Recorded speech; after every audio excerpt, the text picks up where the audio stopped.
prophecy will be fulfilled in Kairos moments. The question we need to ask ourselves, or I would actually phrase it as this, the prayer that we need to pray is, Lord, please give me the discernment to not miss the Kairos moments in my life.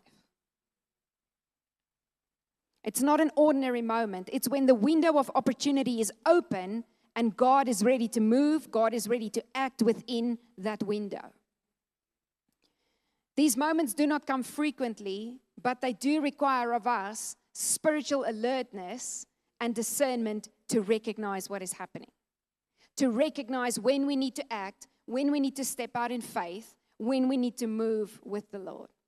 We want to step into every opportunity that He has for us to walk in the fulfillment of our destinies. Ek weet nie van jou nie, maar ek het nie tyd om 4 keer om die berg te hardloop nie.